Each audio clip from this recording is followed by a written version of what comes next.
오늘은 사도 바울이 믿었던 그 하나님은 어떤 하나님인가, 우리가 믿는 하나님은 어떤 하나님인가라는 주제로 말씀을 드리고자 합니다. 성경 말씀 고린도전서 15장 10절 말씀을 찾아서 같이 한 목소리를 읽겠습니다. 읽기가 좀 불편하신 분은 그냥 들으셔도 됩니다. 고린도전서 15장입니다. 고린도전서 15장 10절 말씀입니다. 고린도전서 15장 10절 말씀에 사도 바울의 고백이죠. 283쪽인데 같이 한 목소리로 한번 읽어보겠습니다. 그러나 내가 된 것은 하나님의 은혜로 된 것이 내게 주신 그의 은혜가 헛되지 아니하여 내가 모든 더 많이 수고하였으나 내가 한 것이 아니요 오직 나와 함께 하신 사도 바울이 하나님을 믿는 사람들을 잡아 죽이려는 사람들이었잖아요. 우리 중에 뭐 그런 사람은 아무도 없죠. 그런데 은혜를 받고 오히려 하나님을 증거하게 된 그런 은혜의 하나님을 사도 바울은 너무 잘 알고 있습니다. 자기를 행위를 용서할 뿐 아니라 자기를 이렇게 받아들인 하나님이시죠. 오늘 오전에 우리 고영석 목사님 말씀한 대로 우리가 악의를 가지고 있을 때에도 하나님이 여전히 우리를 사랑하신 그런 하나님을 믿고 이렇게 따라갔던 것이죠. 이 고린도전서를 쓰는 순간에도 오직 나와 함께 하신 하나님의 은혜로 내가 이 자리에 있다 이렇게 고백합니다. 제가 아는 어떤 분이 이 전선에서 위에 작업하시는 분 있잖아요. 전기 이런 거 하시다가 떨어지셨어요. 떨어졌는데 놀랍게도 그 밑에 있는 전선에 이렇게 몸이 한번 이렇게 튕겨져 나갔기 때문에 사는 거예요. 목숨이 많이 안 부러졌어요. 근데 예수를 안 믿고 옆에 있는 분이 이런 그분을 위해서 하나님이 아마 이번에 하나님을 믿게 하기 위해서 그래도 그 어려움 중에 당신이 목숨이 이렇게 살지 않았느냐 그랬더니 이분이 당장 뭐라고 하느냐면 내 생명을 가지고 장난하는 하나님은 필요 없어요. 이렇게 하면서 오히려 더 마음이 강팍해지는 그런 것을 제가 본 적이 있습니다. 우리가 하나님이 아무리 기적을 베풀어도 내가 어떤 하나님이다라고 이렇게 믿고 있느냐는 굉장히 중요한 것이죠. 여러분들은 하나님을 기도하면 응답해 주시는 하나님을 믿으십니까? 아니면 정말 사랑이 이렇게 많으시고 또 오늘도 이렇게 다가오신 그런 하나님으로 믿으십니까? 성경은 분명히 이야기를 하고 있습니다. 하나님은 굉장히 인자할 뿐 아니라 당신의 사랑 때문에 우리를 사랑하신다라고 분명히 선포하고 있습니다.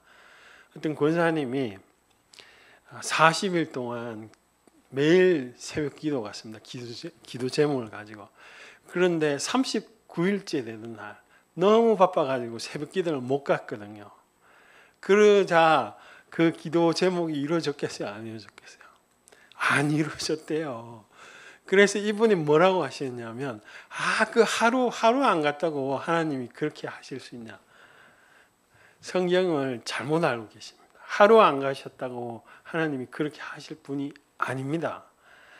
하나님은 여러분이나 저에게 당신의 사랑을 이렇게 나타내시죠. 충분히 나타내십니다.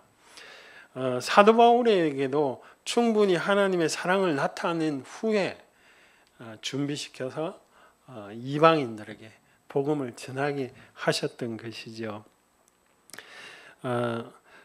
사도행전 22장으로 한번 그 자기가 어떻게 하나님을 만났느냐를 이렇게 간증으로 하는 게 쭉 기록이 되어 있습니다. 사도행전 22장입니다. 227쪽에 있습니다. 신약. 사도 바울이 잘 아시는 대로 예수 믿는다고 사람들을 다 잡아 죽였던 사람이죠. 그런데 그때 빛을 받고 이렇게 만나는 장면이 22장 7절에 있습니다. 7절 8절을 우리 같이 한 목소리로 한번 읽어보겠습니다. 시작. 내가 땅에 엎드려지었더니 소리가 있어 이르되 사울아 사울아 내가 왜 나를 박해하시냐. 내가 대답하여 주님 누구시니까 이르되 나는 내가 박해하는 나사. 이게 사도 바울의 충격적이고 가장 신앙의 밑바탕에 있는 겁니다. 나를 하나님, 이 사도 바울이 얼마나 열심히 많았습니까? 하나님을 믿지 않고 예수를 믿는 이 이상한 무리들을 다 잡아 죽이려고 했던 거죠. 아예 없애려고 했던 사람입니다. 그럼에도 불구하고 하나님은 그를 용납하시고 사랑했죠. 그게 어떻게 나타나냐면 14절 여기 아나니아라는 선지자를 통해서 그 경건한 그 아나니아를 통해서 이야기를 하죠. 14절에 제가 읽어볼게요. 그가 아나니아입니다. 또 이르되 우리 조상들의 하나님이 너를 택하여 사울입니다. 사울을 택하여 너로 하여금 사울로 하여금 자기의 뜻을 알게 하시며 하나님의 뜻이 뭐냐? 이방인들에게 복음을 전하는 것이죠. 그 의인을 보게 하시고 그 입에서 나오는 음성을 듣게 하셨으니 하나님이 오전에 우리 고목사님 말씀한 대로 우리는 나를 악하게 하는 사람들을 상종을 안 합니다. 아예. 그럼에도 불구하고 하나님은 끝까지 사도 바울에게 이렇게 자기의 뜻을 말씀하시죠. 그러니까 사도 바울이 늘 마음에 큰 사랑을 경험하게 되는 것입니다. 처음부터 하나님이 일꾼으로 안 보냅니다. 뭘 알고 일꾼으로 보내겠어요? 하나님은 여러분들에게 또 저에게 하나님의 사랑을 나타내는데 저도 관심이 있는 그 부분에 대해서 하나님이 사랑을 나타냅니다. 아브라함을 보세요. 아브라함이 자기가 자녀가 없잖아요. 자녀가 없으니까 늘 마음에 이런 걱정과 근심이 있었는데 그 자녀를 하나님이 주시겠다고 하면서 그냥 준다는 게 아닙니다. 민족을 만들겠다고 그러죠. 그게 하나님의 뜻인 것이죠. 우리는 우리의 생각대로 그냥 아들 하나 딱, 아브라함 아들 하나 딱 있으면 돼요. 근데 하나님은 그 아들이 아니라 인간의 의지 위에 하나님의 뜻을 역사하셔가지고 하나님의 뜻을 이루시는데 관심이 있죠. 그런데 그것이 저나 여러분들의 관심 밖에 있는 것을 어떻게 이렇게 말씀하시는 게 아닙니다. 사랑을 하나님이 너 이렇게 돈 줄게. 근데 나는 돈에 아무런 관심이 없어요. 그러면 그게 사랑으로 느껴집니까? 안 느껴지죠. 내가 관심이 있는 그곳에 하나님이 역사하시는 것이죠. 모세를 보십시오. 모세가 그 자기 유대인 히브리 사람을 학대하는 걸 보고 분노하잖아요. 자기도 히브리이니까. 그래서 그 한 사람을 살리려고 했었는데 하나님은 민족 전체를 살리잖아요. 그 모세를 통해서. 그것이 하나님의 계획이신 것이죠. 여러분이나 저나 동일합니다. 똑같습니다. 사도 바울을 부르셨던 그 하나님이, 사도 바울은 금방 읽은 우리 사도행전 22장의 3절에 보면 하나님에 대해서는 엄청난 열심을 가졌던 사람이다. 갈라디아서 1장에도 그렇게 기록하고 있죠. 열심히 너무 하나님에 대해서는 관심 있고 이렇게 열정적이었는데 그것을 하나님이 바로 이렇게 고쳐주시고 그것에 사랑을 보여주셨던 것이죠. 그런데 왜 많은 사람들이 하나님을 잘 못 느끼냐는 거죠. 하나님을 왜 못 느낍니까? 제가 지난주에 말씀드렸던 것처럼 우리는 우리 자신을 기쁘게 하는데 가장 큰 본능을 가지고 있습니다. 하나님 그거 아십니다. 바꿔 말하면 내 목적, 아들이 대학교 가고 좋은 직장 가고 아니면 내가 건강하고 가족들이 평안하고 이 목적을 달성하기 위해서 하나님이 필요한 겁니다. 내가 성공하기 위해서 하나님이 필요한 것이죠. 하나님이 수단화 시키는 거죠. 내 목적. 제가 몇 년 전에 그 100일 기도라고 절에서 이렇게 그 정성을 드린다고 그러죠. 1000배 정도 이렇게 1000번 이렇게 절하는 거 봤어요. 그 카메라로 찍었는데 여기서 여기까지 1000번 하면 어떻게 될 것 같아요? 안 하는 사람이 하면 허리가 막 끊어지듯이 아프네요. 그게 하는 게. 그런데 그렇게 여기서 등에서 뭐 완전 전부 다 땀이에요. 그 사람.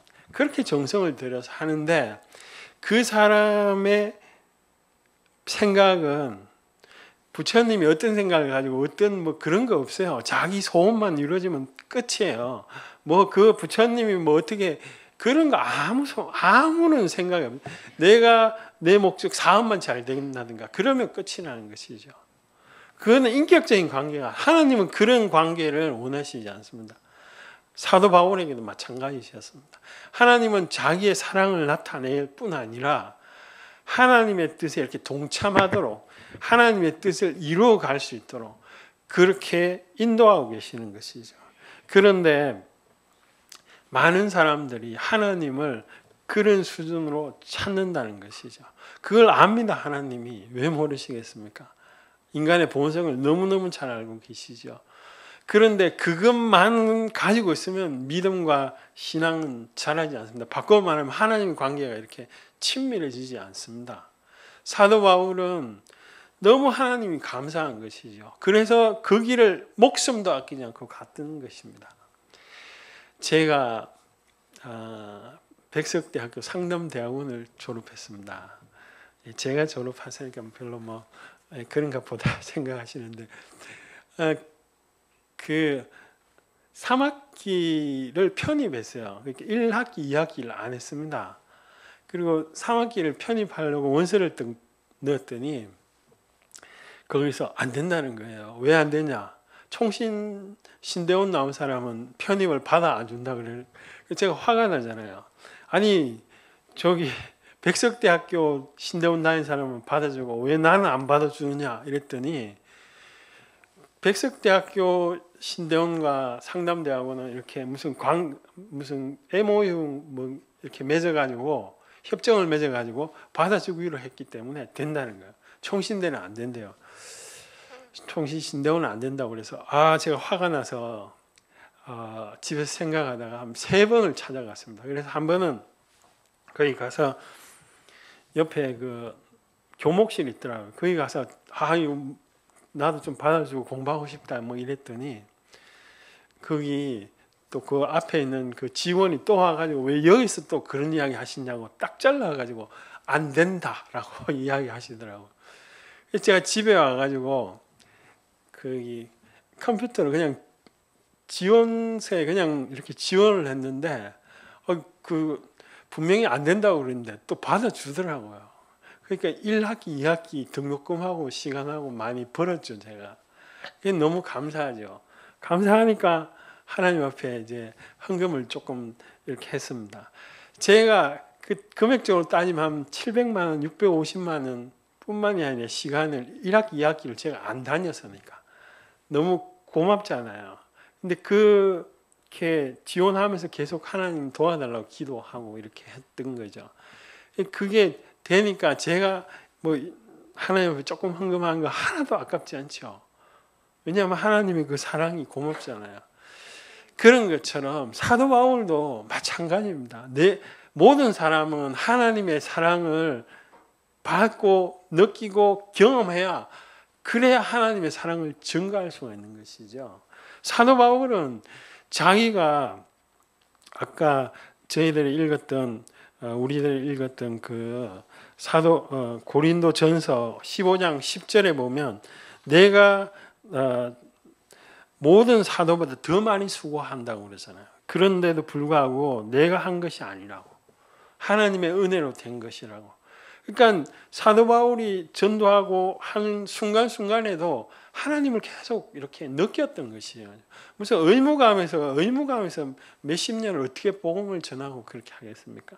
그리고 가장 소중한 자기 생명을 어떻게 내놓겠어요? 하나님의 사랑을 경험했기 때문에 가능한데 우리도 동일합니다. 우리도 하나님 앞에 집중하고 하나님의 말씀과 진실되게 기도만 하면 하나님이 왜 우리 기도와 우리의 그 마음을 알 수 있도록 당신의 사랑을 보여주지 않겠습니까? 분명히 하나님은 그 사랑을 보여주시는 것이죠. 사도 바울은 자기가 계속 복음을 전할 수 있었던 이유가 그 속에 하나님의 사랑을 이렇게 느낄 수가 있었던 것이죠. 우리 사도행전 빌립보서 3장 8절 말씀을 한번 보겠습니다. 사도 바울이 이런 고백을 합니다. 빌립보서 3장 8절 말씀입니다.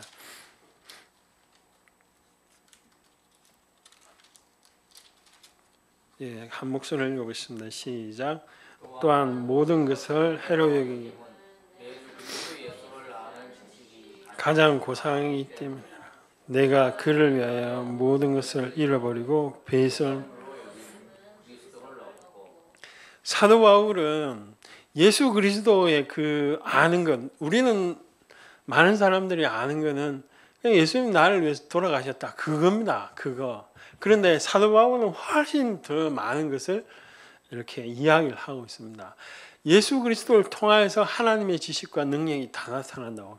그러니까 사도 바울이 예수님의 제자 사도라는 말은 예수님을 본 사람을 사도라고 그럽니다. 그리고 가르침을 받았는데 실제로 예수님이 살아계셨을 때 사도 바울은 가르침을 받은 적이 없습니다. 짧은 순간에 그 환상으로 본 것 그것을 가지고 사도라고 자꾸 이야기를 하죠. 사도 바울이 예수님에 대해서 적은 기록이 제자들보다 수십 배로 많습니다. 그만큼 많이 묵상을 했다는 거죠. 예수님이 어떤 분이고 에베소서에 보면 예수님이 온 만물 중에 어뜸이다라고 이렇게 이야기를 하는 것은 사도 바울이 계속 그것을 묵상합니다. 다른 것을 묵상한 게 아닙니다. 예수님의 마음과 심정과 예수님의 그 고난을 계속 묵상했기 때문에 그런 하나님 주신 계시가 그 속에 있다는 것이죠. 우리도 마찬가지입니다. 제가 하나님이 여러분들에게 사랑을 이렇게 보여주신다라고 이렇게 많이 설교를 하면 성도님이 저한테 묻습니다. 나도 한번 그런 사랑을 좀 봅시다. 좀 느껴봅시다. 뭐 이렇게 이야기를 하죠. 그 사랑이 독특한 게 아닙니다. 성경에 나와 있는 예수 그리스도를 통하여서 하나님의 사랑이 나타나는 것이죠. 하나님은 지금 순간에도 여러분들을 부르고 계시고 여러분들과 저를 찾고 계십니다. 뭐 하려고요? 하나님의 사랑을 보여주고 하나님의 뜻에 동참하기 위해서. 왜 굳이 하나님의 뜻에 우리가 동참해야 됩니까? 당신의 백성들이 아무런 의미 없이 이 땅을 살지 않도록 하기 위함입니다. 의미 있게 살기 위한 것이죠. 제가 저 딸이 저기서 자고 있긴 하지만 저 딸 보고 넌 인생 아무렇게나 살고 그냥 죽어라 이렇게 하는 부모가 이 세상에 있겠습니까? 아무도 없습니다. 다 의미 있고 또 이 땅을 살아가는 동안에 아름답게 그렇게 살아가라고 하듯이 하나님도 동일합니다. 그런데 많은 사람들이 뭐 내 같은 것을 하나님이 쓰겠단 말이다. 나는 돈도 없고 힘도 없고 얼굴도 뭐 그렇고 아무런 뭐가 없다. 이런 생각을 하기 때문에 하나님이 역사하지 못하는 것이죠. 하나님이 여기 계신 한 분 한 분에게 특별한 뜻과 당신의 사랑을 나타내기를 원하시고 초청한다는 걸 성경에 분명히 기록하고 있습니다. 아무도 하찮게 이 땅을 살라고 하지 않았습니다. 하나님이 오히려 가장 낮은 자의 자리에서 당신의 그 뜻을 나타내시죠. 그것이 예수님이 처음에 태어나서 어디에 계셨습니까? 어디에? 말구 그 구유라고 되어 있는데 그거는 이렇게 그 사전에 보면 가축 먹이를 담아주는 그릇입니다. 부모 중에 이 지금 인류 2000 몇 년 동안에 애 낳아가지고 그 말통이 아니죠. 거기는 뭐 양 키우고 이렇게 말먹이통에 담아놓은 부모 여러분 본 적 있습니까? 소문이라도 들어본 적 있습니까? 한 명도 없을 거예요. 제가 생각하기에는 없다고 생각합니다. 예수님 외에는 그 냄새 나고 그 찌꺼기가 막 그 음식 찌꺼기가 있고 그런데 애를 누일 수가 있습니까? 그런데 그 예수님이 가장 높으신 분이 거기에 누워 계시는 거죠. 그게 뭘 이야기하고 있다고 생각하십니까? 하나님이 가장 낮으신, 정말 하나님 이름만 귀하게 여기는 그 사람을 하나님은 기뻐하시는 거예요. 그 분명하게 보여주죠.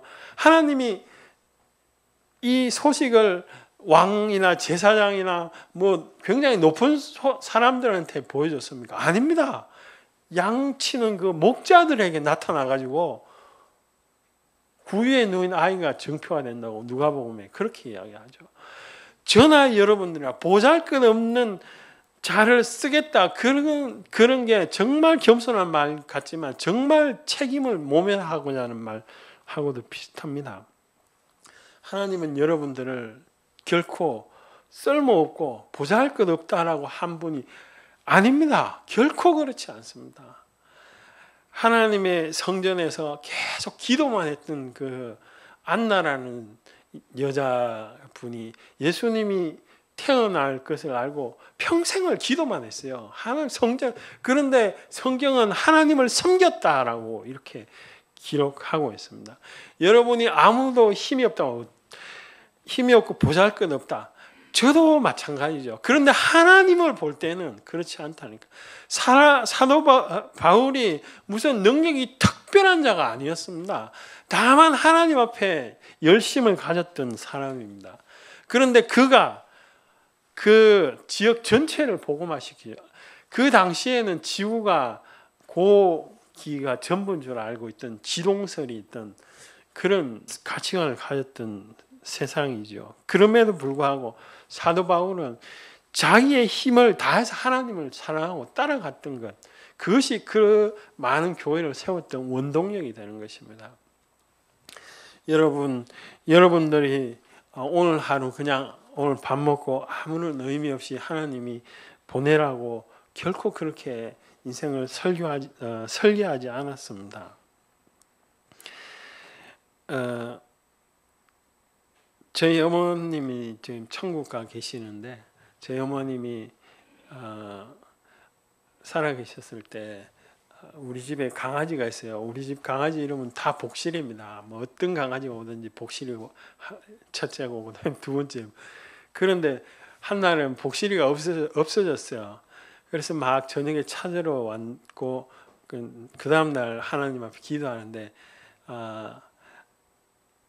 갑자기 이렇게 부뚜막, 옛날에는 왜 부뚜막 이렇게 있었잖아요. 거기서 기도하시는데 그 환상에 그냥 이렇게 어떤 이상한 괴물 같은 게 이렇게 우리 어머니를 자꾸 물라고 막 지저대는데 옆에 있던 어떤 큰 사람이 목줄을 확 잡아 당기는 그런 환상을 봤대요.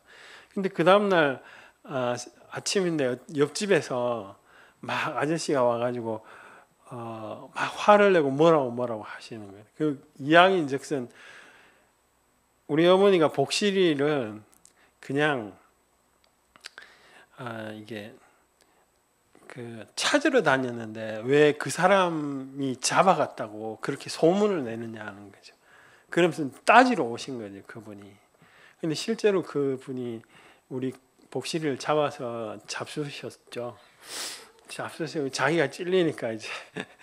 근데 막 따지러 왔는데 우리 어머님 영문도 모르고 막 듣다가 이제 그분이 가시다가 이렇게 넘어지셔가지고 또 병원에 또 실려가는 그런 일을 그 환상을 통해서 그렇게 보여주시는 것이죠. 그뿐만 우리 어머니 아무런 그냥 교회 열심히 섬기시고 권사님을 이렇게 하셨던 분인데 교회가 이제 목사님이 청빙되는 그런 시기에 기도를 하는데 왜 몇 분이 와서 설교를 하시잖아요. 근데 그분 중에 한 분이 이렇게 쓰레기 봉투, 시꺼먼 봉투를 하나 탁 들고 와가지고 기도 중에 교인들 앞에 이렇게 탁 풀어 헤치는 그런 모습을 보셨다. 우리 어머니는 뭐 청빙위원회도 위원장도 아니고 아무런 것도 아닌데도 불구하고 그 결국 그분이 안 됐어요. 그분이 되면 그렇게 될 거를 하나님이 우리 어머니에게 보여줘. 우리 어머니, 제 어머니가 뭐 특별히 교회 무슨 청빙위원장도 아니고 아무런 상관이 없어요. 아무런 상관이 없음에도 하나님의 뜻을 그냥 기도하고 이런 분들에게 보여주신다는 거죠. 자기의 생각을 오히려 더 알려주시는 것이죠. 여러분이나 저나 사도 바울은 이게 딴 사람 이야기고 우리는 그냥 우리의 삶을 살고 이렇게 하나님이 말씀하는 게 아닙니다. 얼마든지 하나님이 저나 여러분들을 하나님의 길로 이렇게 다 초청하시는 것이죠. 그때 내 마음의 문을 열고 정말 하나님을 따라가면 하나님의 하시는 일들을 경험할 수가 있는 것입니다. 우리가 힘을 다해서 내 목적을 가지고 하나님을 자꾸 이용하고자 하는 그런 본성을 가지고 있어요. 그럼에도 불구하고 하나님은 무슨 어떠한 이유든지 간에 하나님을 찾으면 하나님을 보여주십니다. 그 자가 능력 있는 자, 권세자, 또 무슨 학업을 많이 한 자 이런 거 아무 상관이 없습니다.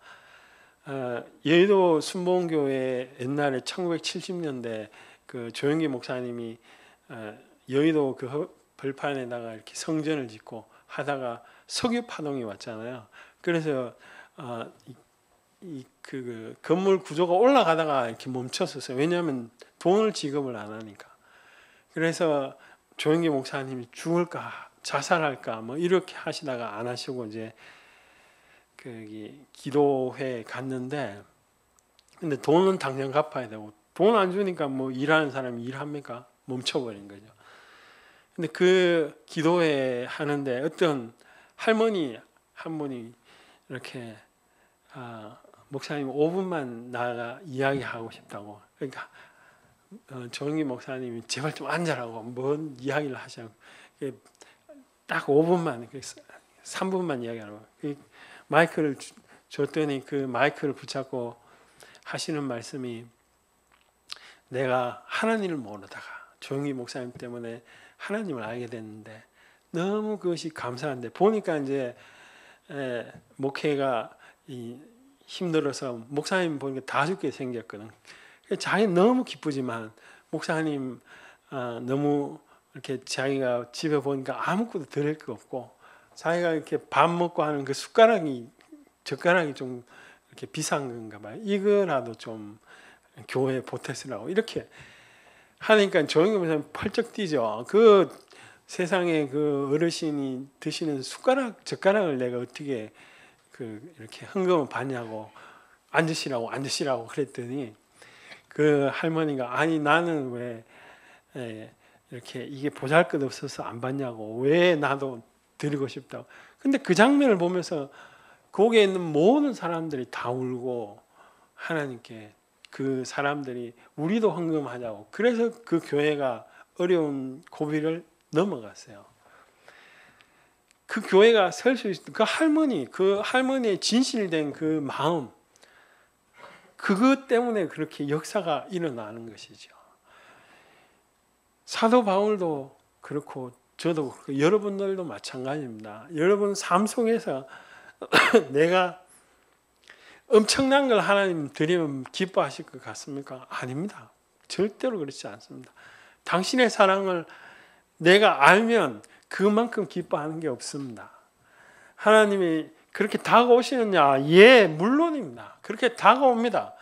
예레미야의 새벽에도 부르고 계속 부른다고 그럽니다. 그런데 너희들이 응답하지 않는 것은 우리가 우리의 욕심과 목적을 따라서 살기 때문에 그런 거죠.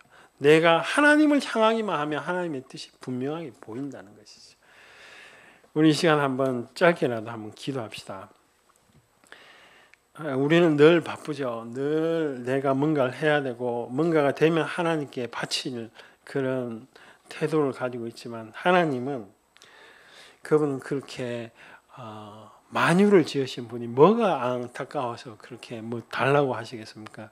그렇지 않죠. 내가 마음의 모든 생각과 마음을 멈추고 하나님 앞에 묵상하고 하나님 앞에 나갈 때 그분의 사랑과 하나님의 뜻이 보이는 것입니다. 우리 같이 한번 짧지만 통성으로 한번 기도하겠습니다. 하나님 아버지, 우리가 이 자리에 모여서 사도 바울이 정말 어마어마한 그런 복음을 전했는데, 하나님 우리도 그렇게까지는 못하더라도 하나님 앞에 정말 하나님의 사랑을 증언하고 또 하나님의 사랑을 나타내는 그러한 자들이 될 수 있도록 주께서 축복하여 주시옵소서. 아버지, 내가 내 마음에 있는 생각을 멈추지 못할 것이 있습니다. 주여, 우리의 결핍과 우리의 안타까움을 말하기 전에라도 하나님께서 아시는 분 아니겠습니까? 하나님, 우리가 정말 마음에 큰 빚진 자로 또 하나님의 사랑으로서 하나님의 뜻을 알기를 원합니다. 아버지여, 은혜를 다하여 주시옵소서. 단 한순간도 하나님은 우리를 향한 사랑을 멈추지 않는데 우리가 오히려 다른 곳을 바라보며 하나님을 찾지 않는 그냥 무례한 자가 되지 아니하도록 도와주시옵소서. 이 생을 많이 정말 전체를 낭비하는 자가 아니고 이제는 돌이켜서 여호와 이름 살아계신 하나님 앞에 나아가는 자가 될 수 있도록 주께서 축복하여 주시고 은혜를 더하여 주시옵소서. 아버지, 아침에 일어나서 또 저녁에 잠자기 전에 하나님으로 인하여서 마음이 기쁘고 하나님으로 인하여서 마음에 큰 사랑을 느낄 수 있는 자가 되고 싶도록 주여 도와주시옵소서. 주님의 사랑이 필요합니다. 하나님의 감동이 필요합니다. 주여, 날마다 새롭게 다가오시고 날마다 하나님의 뜻을 나타내는 그 하나님의 사랑 앞에 나아갈 수 있도록 도와주시옵소서. 하나님, 우리가 원수되었을 때 당신의 뜻을 나타내시고 당신의 사랑을 확정하셨다고 하셨는데, 주여, 우리도 또 저도 우리 모든 성도들도 하나님의 사랑을 하루하루 경험할 수 있도록 도와주시옵소서. 아버지 하나님, 우리는 늘 이기적으로 내 자신과 나의 가족과 나와 연관된 사람들의 어떠한 것을 구하기에 바쁘고 익숙합니다. 그러나 성경은 말합니다. 먼저 그의 나라와 그의 의를 구하면 하나님 모든 것을 더하여 주신다고 말씀하셨습니다. 아버지, 우리의 이 하루하루 삶 속에서 하나님을 뜻과 마음을 경험할 수 있도록 도와주시옵소서. 하나님, 우리의 마음이 늘 바쁘지만 살아계신 하나님께로 가지 아니할 때가 흔한데 주께서 은혜를 더하여 주시고 성령의 감동을 주셔서 정말 하나님과 함께함을 기쁘게 여기고 하나님의 뜻을 알아가는데 큰 마음의 기쁨이 있게 도와주시옵소서. 우리 대학생들, 또 우리 어르신들, 또 우리 성도들 모두 각자의 삶의 영역 가운데서 하나님을 찾게 하여 주시고 그 하나님을 경험할 수 있도록 도와주시옵소서. 예수 그리스도의 이름으로 기도하며 이제는 우리 주 예수 그리스도의 은혜와 하나님의 크신 사랑과 성령님의 함께 하심이 여기에 모인 모든 성도들 위해 이제로부터 영원까지 함께 있기를 간절히 축원하옵나이다. 아멘.